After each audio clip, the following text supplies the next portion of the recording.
Assalamualaikum everyone. Welcome back to Stream of Knowledge. As we are discussing Neisseria meningitis and this is third part of our lecture. आज हम discuss करेंगे कि नज़ीरिया कौन सी disease cause करता है और किस तरह से ये डिजीज कोज करता है।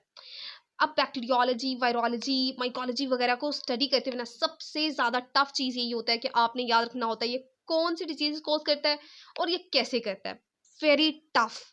तो जो मैंने अपने टाइम पे एक चीज़ याद की थी जिसने मुझे बहुत ज़्यादा फ़ायदा दिया कि मुझे सारी बैक्टीरियोलॉजी फिंगर टिप्स पे हो गई थी और मतलब बहुत ज़्यादा मुझे उस चीज़ ने फ़ायदा दिया। नंबर वन तो ये था कि मैं उसकी मॉर्फोलॉजी को अच्छे से याद रखती थी, यानी सारी बैक्टीरियाज की ना अपने मॉर्फोलॉजी को अच्छे से याद रखना है। मतलब कि कौन सा ग्राम पॉजिटिव है, ग्राम नेगेटिव है, वो उसकी शेप को काय वगैरह वो सब कुछ आपने अच्छे से याद रखना है। सेकेंड जो उससे भी ज़्यादा इंपॉर्टेंट है जिससे आपको पैथोजेनेसिस मतलब मिनट में आपको याद हो जाएगी, that is it's mode of transmission, कि वो ट्रांसमिट कैसे हो रहा है, वो कैसे आ रहा है, इनहेल हो रहा है कि भाई वो ब्लड के जरिए ट्रांसमिशन उसके किस तरह से है भाई, वो आपने याद रखनी है। फॉर एग्जांपल नज़ीरिया की हमने क्या पढ़ी थी, नज़ीरिया की ट्रांसमिशन सिंपल है कि इसने एयरबोर्न ड्रॉपलेट से एंटर होना। फॉर एग्जांपल ये एक पेशेंट है, ये नज़ीरिया का पेशेंट है, नज़ीरिया मेनिंजाइटिस का, और ये एक नॉर्मल पर्सन था। अब इसने क्या किया, इसके सामने कफिंग की, इसने खांसा, तो इसके ड्रॉपलेट्स इस पेशेंट के अंदर एंटर हो जाएंगे। अब जब इसके अंदर एंटर होंगे तो इसके नेजोफेरिंक्स में जाएंगे और नेजोफेरिंक्स में जाके यहाँ पे क्लूनाइज करेंगे यानी मल्टीप्लाई करेंगे। अब मल्टीप्लाई होने के बाद क्या करेगा, फॉर एग्जाम्पल ये नेजोफेरिंक्स का एपिथीलियम है, यानी कि ये है फॉर एग्जाम्पल नहीं, यानी कि नेजोफेरिंक्स ये एपिथीलियम है। अब ये एपिथीलियम के अंदर यहाँ पे इसने मल्टीप्लाई बहुत ज्यादा कर लिया, अब इसको क्रॉस करेगा यहाँ से और ये एंटर हो जाएगा ब्लड के अंदर। तो अब ब्लड के अंदर क्या करेगा, जब भी कोई बैक्टीरिया ब्लड के अंदर एंटर होता है तो क्या करता है भाई, वो तो पूरी बॉडी के अंदर डिसैमिनेट हो जाता है, पूरी की पूरी बॉडी के अंदर जहां जहां ब्लड जाएगा वहां वहां वो बैक्टीरिया जाने वाला है। फॉर एग्जाम्पल ये नज़ीरिया का भाई था, ये इसने नेजोफेरिंक्स को क्रॉस किया और क्रॉस करने के बाद ये ब्लड के अंदर एंटर हो गया। अब जब ये ब्लड के अंदर एंटर हुआ है तो जहां जहां ब्लड है वहां वहां ये जा सकता है और वहां वहां पे ये डिजीज कोज करेगा। अब जैसे ही अब हमें एक ये भी बात पता है कि नज़ीरिया मेनिंजाइटिस क्या है, नज़ीरिया की स्पीशीज ग्राम नेगेटिव होती हैं। ग्राम नेगेटिव है तो उसके पास क्या होगा, एंडोटॉक्सिन। और एंडोटॉक्सिन का क्या काम होता है भाई, एंडोटॉक्सिन तो मेजरली सेप्सिस कोज करवाता है यानी सेप्टिसीमिया। पहला क्या हुआ कि पूरी ब्लड के अंदर मतलब कि बैक्टीरिया ब्लड के अंदर फैल गया तो वो क्या कहलाता था, बैक्टीरियमिया। लेकिन इसके केस में हम क्या बोलेंगे, क्योंकि another name for the Neisseria meningitis जो हमने पढ़ा था वो था मेनिंजियोकोकाई, मेनिंजियोकोकस उसका नाम था। तो अब जो इसका बैक्टीरियमिया होगा, जो मेनिंजियोकोकस का बैक्टीरियम है वो क्या कहलाएगा, मेनिंजियोकोकसीमिया। मेनिंजियोकोकस का जो बैक्टीरियम है यानी मेनिंजियोकोकस बैक्टीरिया जो पूरी बॉडी में जब फैल जाएगा, लाइक पूरी ब्लड के अंदर जब फैल गया, विच इज कॉल्ड मेनिंजियोकोकसीमिया।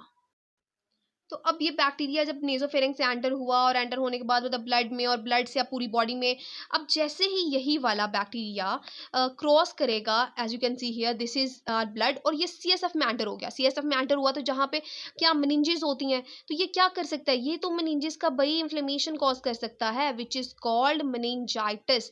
ये सीएसएफ में एंटर हुआ, यहाँ पे मेनिंजेस को इन्फेक्ट करेगा, यहाँ पे इन्फ्लेमेशन स्टार्ट होगी और इसकी सारी इन्फ्लेमेशन हो जाएगी विच is called meningitis.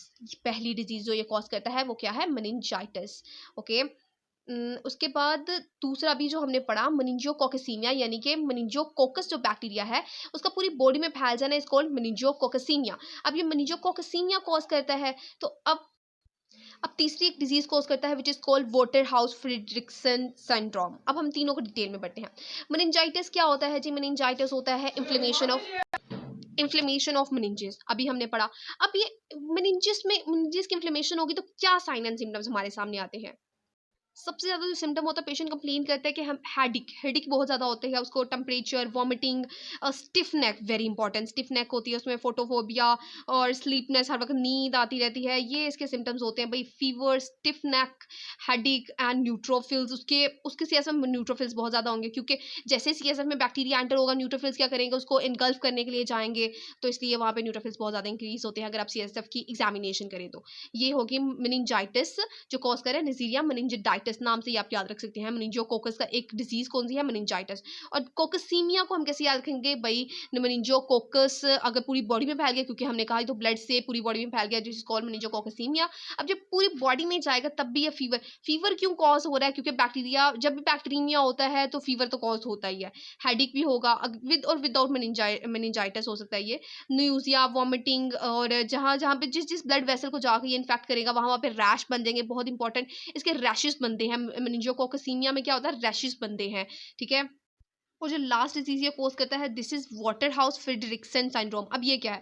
Water house एक अलग साइंटिस्ट था और फ्रेडरिक्सन एक अलग साइंटिस्ट था। मुझे तो लगा पहले ये वाटर हाउस पता नहीं क्या है, लेकिन वाटर हाउस जब मैंने इसे पढ़ा मुझे बहुत ज़्यादा अजीब लगा इसका नाम, वाटर हाउस। अब वाटर हाउस एक साइंटिस्ट का नाम था, फ्रेडरिक्सन अलग एक साइंटिस्ट है। इन दोनों साइंटिस्ट ने ना क्या किया कि नजीरिया मेनिंजाइटिस की डिजीज जो अब ये वाली है, इस डिजीज को एक्सप्लेन किया। तो इस सिंड्रोम को लाइक ना एक एक्सप्लेन किया, तो इन्हीं के नाम से इसका नाम हो गया भी वाटर हाउस फ्रेडरिक्सन सिंड्रोम। अब इसमें क्या होता है कि एड्रीनल ग्लैंड जो किडनी के ऊपर प्रेजेंट होता है उसका हैमरेज हो जाता है। मींस क्या होगा कि इसकी जो ब्लड वेसल्स है वो रप्चर होगी। अब जब भी कोई ब्लड वेसल रप्चर होती है तो क्या सबसे पहले कौन एक्टिवेट होता है? सबसे पहले तो एक्टिवेट होते हैं हमारे प्लेटलेट्स। अब प्लेटलेट्स, प्यारे से प्लेटलेट्स ये आके भाई इस हैमरेज को रोकने की कोशिश करेंगे, यहाँ पे प्लग फॉर्मेशन और कोआगुलेशन स्टार्ट हो जाएगी। अब क्या होगा? बहुत ज़्यादा जब यहाँ पे प्लेटलेट आ जाएंगे तो बॉडी के अंदर क्या होगा?